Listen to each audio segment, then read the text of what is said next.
క్రీస్తు యేసునందు ప్రియమైన దేవుని బిడ్డలందరికీ మన ప్రభువైన యేసుక్రీస్తు యొక్క శక్తివంతమైన పరిశుద్ధమైన నామములో house of vision international ministries తరపున మీ అందరికీ శుభాభివందనాలు తెలియజేస్తున్నాం. అందరూ బాగున్నారు కదా? అనుదినము కలుగుతున్న దేవుని యొక్క వాత్సల్యతలో మీరు మీ కుటుంబాలు ఎదగాలని, బలపరచబడాలని మీ కొరకు, మీ కుటుంబాల కొరకు మేము అనునిత్యం ప్రార్థన చేస్తా ఉన్నాం. మరి ఈ యొక్క పరిచర్య అనుదిన వాగ్దాన వివరణ పరిచర్య కొరకు మీరు కూడా ప్రార్థించండి. మరి సాధ్యమైనంత వరకు అనేక మందికి షేర్ చేయడానికి ప్రయత్నం చేయండి. దేవుని యొక్క వాక్యం మన యొక్క జీవితాలలో, మన హృదయాలను ఎక్కడైతే గట్టిపడిపోయినాయో మన హృదయాలను సుత్తిలాగా పగలగొట్టే శక్తి దేవుని యొక్క వాక్యానికి ఉంది. అగ్నిలాగా మన యొక్క మనస్సులు, తలంపులు, ఆలోచనలను శుద్ధి చేసే శక్తి దేవుని యొక్క వాక్యానికి మాత్రమే ఉంది. కనుక ఇటువంటి శక్తివంతమైన వాక్యాన్ని వినడానికి మరి సిద్ధపడదామా? జనవరి మాసం 24వ తారీఖు 2026 సంవత్సరం ఈనాటి వాక్య ధ్యానం. యోనా గ్రంథం 2వ అధ్యాయం 9వ వచనం. యెహోవా యొద్దనే రక్షణ దొరుకును, యెహోవా యొద్దనే రక్షణ దొరుకును. పూర్తి వచనం. కృతజ్ఞతాస్తుతులు చెల్లించి నేను నీకు బలులను అర్పింతును, నేను మ్రొక్కుకొనిన మ్రొక్కుబళ్లను చెల్లింపక మానను, యెహోవా యొద్దనే రక్షణ దొరుకును అని ప్రార్థించెను. మనకి యోనా గ్రంథం గురించి మనలో చాలా మందికి చిన్ననాటి నుంచి సండే స్కూల్ కథల్లాగా అప్పటి నుంచి కూడా నేర్చుకున్నవే. మరి దేవుడు యోనాకి ఒక మిషన్, ఒక పనిని అప్పగించి నినివేకి వెళ్లి పరిచర్యను, సువార్తను ప్రకటించమని చెప్తే నినివేకి వెళ్ళడం ఇష్టపడని ప్రవక్త అయిన యోనా తర్షీషుకు వెళ్ళాలని మరి బయలుదేరి దేవుడు చెప్పిన దారిలో కాకుండా మరొక దారిలో తన ప్రయాణాన్ని ఆరంభించినప్పుడు ఫలితం చాలా భయంకరమైనది అని ఆ తర్వాత గుర్తించాడు. భయంకరమైన తుఫాను, సముద్రంలో అల్లకల్లోలం, చివరికి ఒక చేప కడుపులో చీకటి మధ్యలో తను కూర్చుని చేస్తున్న ప్రార్థన ఇప్పుడు మనం నేర్చుకున్న వాక్యం, చదువుకున్న వాక్యం. చాలాసార్లు మన జీవితాల్లో కూడా ఇలాగే జరుగుతూ ఉంటాయి. మనం తీసుకునే తప్పుడు నిర్ణయాలు, దేవుని యొక్క మాటలను నిర్లక్ష్యం చేయడం, తప్పు మార్గాల్లో మనం వెళ్ళడం, అప్పుడు జీవితమే ఒక సమస్యలాగా మనకి కనిపిస్తుంది. ఇక బయటపడలేము అనుకునే పరిస్థితులు మన ముందు కనిపిస్తూ ఉంటాయి.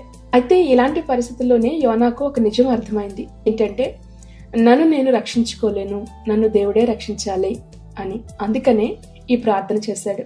యెహోవా యొద్దనే రక్షణ కలుగుతుంది. మనందరి జీవితాల్లో కూడా ఇలాంటి రోజులు వస్తాయి. ఏం చేయాలో అర్థం కాని పరిస్థితులు, ప్రయత్నాలు చేస్తున్నా ఫెయిల్యూర్ అయిపోవడం, ఇంట్లో చదువుల్లో లేదంటే బిడ్డల యొక్క భవిష్యత్తులో, ఉద్యోగంలో ఉన్న ఒత్తిడులు, ఆర్థికపరమైన ఒత్తిడులు అనేకమైనవి. అలాంటి సమయంలో యోనా చెప్పిన ఒక మాట ఈరోజు మనందరికీ కూడా సరిపోతుంది. రక్షణ కొరకు ఎదురు చూస్తున్న మనకి అటు ఇటు పరుగులెత్తడం కంటే దేవుని యొద్ద మాత్రమే రక్షణ దొరుకుతుంది అన్న విషయాన్ని మనం గ్రహించగలగాలి. రక్షణ అంటే కేవలం పాప విమోచన, పాపం నుంచి విడుదల పొందడమే కాదు.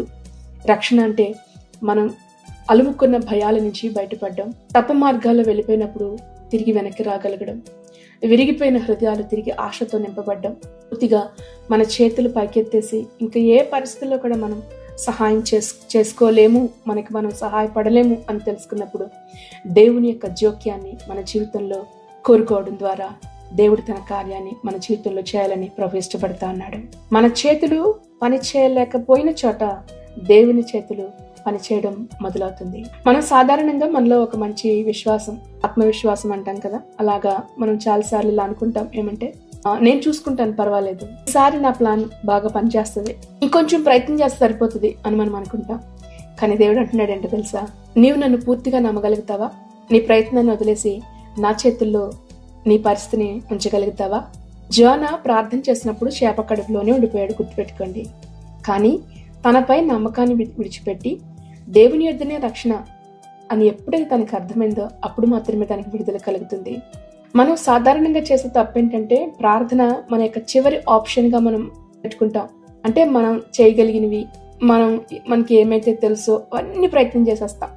ఆఖరిలో దేవుని దగ్గరికి వెళ్లే ముందు అప్పుడు మాత్రమే, అంటే అన్ని ప్రయత్నాలు చేసేసి అది ఫెయిల్యూర్ అయిపోయినాయి అని తెలిసినప్పుడు అప్పుడు దేవుడి దగ్గరికి వెళ్తాం. కానీ దేవుడు కోరుకునేది ఇది కాదు.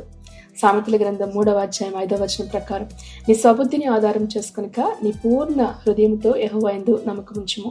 మన ప్రయత్నాలు ఫెయిల్యూర్ అవుతున్నప్పుడు దేవుడు ఒక మాట చెప్తాడు. ఏమనంటే, నీ శక్తి కాదు, ఆ శక్తి మీద ఆధారపడు.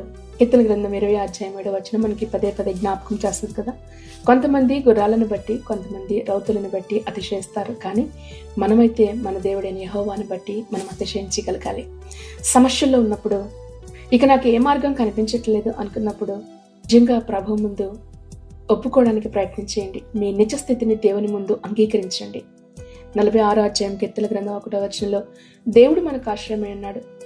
ఆపత్కాలంలో ఆయన నమ్ముకునదగిన సహాయకుడు కదా. దేవుడే మనకు ఆశ్రయం, మనకు బలం. కష్టకాలంలో సహాయపడేవాడు మన దేవుడు మాత్రమే కదా. ఆలస్యం అయిపోతుందని ఆశ వదిలిపెట్టుకోకండి. యోనా ప్రార్థించిన వెంటనే బయటకు రాలేదు, కానీ దేవుడు పనిని ఆరంభించాడు, పనిని మొదలుపెట్టాడు. దేవుని యొక్క టైమింగ్ ఎప్పుడు కూడా నెమ్మదిగా అనిపిస్తుంది మనకి, కానీ ప్రభు ఎప్పుడు సరి అయిన సమయంలో ప్రభు ఆ కార్యాన్ని చేస్తాడు. ఇక్కడ యోనా ముందు కృతజ్ఞతలు చెప్తున్నాడు కదా, ఇదే మనం నేర్చుకోవాలి. సమస్యల్లో ఉన్నప్పుడు కృతజ్ఞతలు చెప్పండి, అంటే దేవుడు పనిని చేస్తున్నాడు అని నమ్మడం.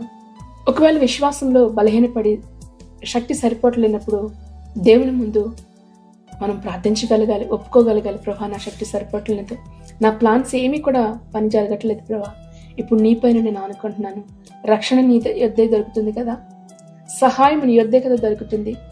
ఈ సమస్యల నుంచి నన్ను బయటకు తీయగలిగిన దేవుడు నీవి కనుక నీ చేతులకి నా సమస్యలను అప్పగిస్తున్నాను అని చెప్పి దేవుని యొక్క చేతుల్లో మన యొక్క సమస్యలు, మన జీవితాలు, కుటుంబాలు అప్పగించుకున్నప్పుడు అద్భుతమైన రక్షణ మన జీవితాల్లో మనం చూడగలుగుతాం కదా. మీరు ఎంత లోతైన సమస్యలో చిక్కుకుపోయినా, ఎంత పెద్ద తప్పు చేసినా, ఎంత భయంకరమైన చీకటి అంధకారంలో మీరున్నా సరే, ఈరోజు ఒక్క మాట చాలు. దేవుని పిలవండి, మీ సమస్యలోనికి దేవుని ఆహ్వానించండి. దేవుని యొక్క జోక్యానికి మీ జీవితంలో అవకాశాన్ని ఇవ్వండి. ప్రభుని అడగండి, ప్రభా నీవే, నీ యొద్దనే నాకు సహాయం దొరుకుతుంది, నీ వల్లనే నాకు విడుదల దొరుకుతుంది ప్రభా అని చెప్పి దేవుని వేడుకున్నప్పుడు నిశ్చయంగా ప్రభు మన జీవితాల్లో ఆయన గొప్ప కార్యాలు జరిగించే దేవుడు ఆయన. రోజు మీరు ఎంత లోతుల్లో ఉన్నాము అని మీరు అనుకుంటున్నా సరే, అదే లోతులో నుంచి దేవుడు నిన్ను పైకి లేవనెత్తగలిగిన దేవుడు. దేవుడు యోనాను వదిలిపెట్టలేదు. సరైన సమయంలో యోనాను బయటకు తీసుకొచ్చిన దేవుడు. నీవున్న పరిస్థితుల్లో, నీవున్న సమస్యలో కూడా ప్రభు నిన్ను పైకి లేవనెత్తగలిగిన దేవుడు. ధైర్యం తెచ్చుకోనండి, ప్రభు పైన అనుకోండి. యెహోవా యొద్ద మాత్రమే రక్షణ. దేవుని విడిచిపెట్టి మీ జీవితాల్లో ఎన్ని ప్రయత్నాలు, ఎన్ని మార్గాలు గుండా మీరు వెళ్ళినా, ఎంతమంది ప్రముఖుల్ని మీరు ఆశ్రయించినప్పటికీ, ఎంతమంది మనుషుల యొక్క ఆలోచనలను తీసుకున్నప్పటికీ కూడా అవేమీ కూడా నీ జీవితంలో వర్కౌట్ కావు. ప్రభు సన్నిధిలో మాత్రమే వేచి ఉండండి. దేవుని యొద్దనే రక్షణ దొరుకుతుంది. ప్రభు పాదాలు పట్టుకోండి. ఈ వాక్యం ద్వారా ప్రభు మిమ్మల్ని దీవించి ఆశీర్వదించును గాక. ప్రార్థన చేసుకుందాం. మహాపరిశుద్ధుడైన తండ్రి, మీ పరిశుద్ధ నామాన్ని బట్టి మీకు స్తోత్రాలు చెల్లిస్తున్నాం. యోనా తెలుసుకున్న సత్యాన్ని మా జీవితాల్లో మరొకసారి ఈ దినాన్ని మీరు మాకు జ్ఞాపకం చేసుకున్నందుకు మీకు వందనాలు చెల్లిస్తున్నాం దేవా. యెహోవా యొద్దనే రక్షణ. అవును ప్రభా, మమ్మల్ని మేము రక్షించుకోలేం గనుకనే నువ్వు ఈ లోకానికి వచ్చావు. మా రక్షకుడిగా, మా విమోచకుడిగా ప్రభా, నీ పని మేము ఆనుకుంటూ ఉన్నాం ప్రభా. మమ్మల్ని రక్షించేవాడవు నీవే. ఇదిగో ఈ వాక్యం వింటున్న నీ బిడ్డల్లో ఎవరు ఏ బంధకాలలో ఉన్నారో, ఏ సమస్యలో చిక్కుపడిపోయినారో ప్రభా, మనుషులు ఎవ్వరూ సహాయం చేయలేరు అనే నిస్సహాయ స్థితిలో నీ బిడ్డలున్నారు. నువ్వు జ్ఞాపకం చేసుకో తండ్రి. మా శక్తి సరిపోవటం లేదని ప్రార్థిస్తున్నారేమో, ప్రయత్నాలు విఫలమైపోతున్నాయి, ఫెయిల్యూర్ అయిపోతున్నాయి ప్రభా. ఈరోజు సంపూర్తిగా ప్రభా, ఇదిగో నేను మేము నమ్ముతున్నాం. మా కుటుంబాల్లో మీ జోక్యాన్ని, మా యవన బిడ్డలకి నీ రక్షణను మీరు చూపించమని అడుగుతున్నాం ప్రభా. రక్షణ నీవిచ్చేదే గనక మా కుటుంబాల్లో ప్రభా నీవు అద్భుతాలు జరిగించండి. నిశ్చయంగా నీవు కార్యాలు జరిగించండి. ఎదురు చూస్తున్న ప్రతి ప్రయత్నాల్లో కూడా మీరు సఫలత దయచేయమని అడుగుతున్నాం. ఇదిగో అనేక మంది అనారోగ్యంతో కృంగిన స్థితిలో ప్రభా ఉంటుండగా దయచేసి మీరు వారిని జ్ఞాపకం చేసుకునండి. ఆరోగ్యంతో వారిని నింపండి ప్రభా. నీకు వందనాలు.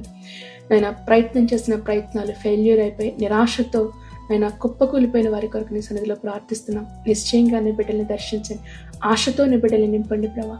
ఆపేసిన ప్రయత్నాలు తిరిగి ఆరంభించడానికి నువ్వు సహాయం చేయి, బలపరచమని అడుగుతూ మరొకసారి నీ కృపాహస్తాలకు ఈ వాక్యం వెంటనే ప్రతి ఒక్కొక్కరిని అప్పగిస్తున్నాం. నిశ్చయంగా బలపరిచి నడిపించండి, దీవించమని అడుగుతూ ఈరోజు ప్రభా, పుట్టినరోజులు చేసుకుంటున్న వారు, వివాహ దినాలు చేసుకుంటున్న వారిని బట్టి నీకు వందనాలు. నిశ్చయంగా నీ బిడ్డల్ని దీవించి ఆశీర్వదించి భవిష్యత్తు దీవెనకరంగా మీరు ఉంచి నడిపించమని అడుగుతూ ఈ వాక్యం వెంటనే ప్రతి ఒక్కొక్కరి జీవితాల్లో మీ వెలుగుతో నింపండి, నీ రక్షణను చూపించండి, నీ మార్గాలలో నడిపించమని మా ప్రభు ప్రియరక్షకుడు యేసుక్రీస్తు పరిశుద్ధమైన నామములో ప్రార్థించి వేడుకొంచున్నాం మా పరమ తండ్రి. ఆమేన్. ఈ వాక్యం ద్వారా ప్రభు మిమ్మల్ని అందరినీ దీవించి ఆశీర్వదించును గాక. May God bless you all. Thank you.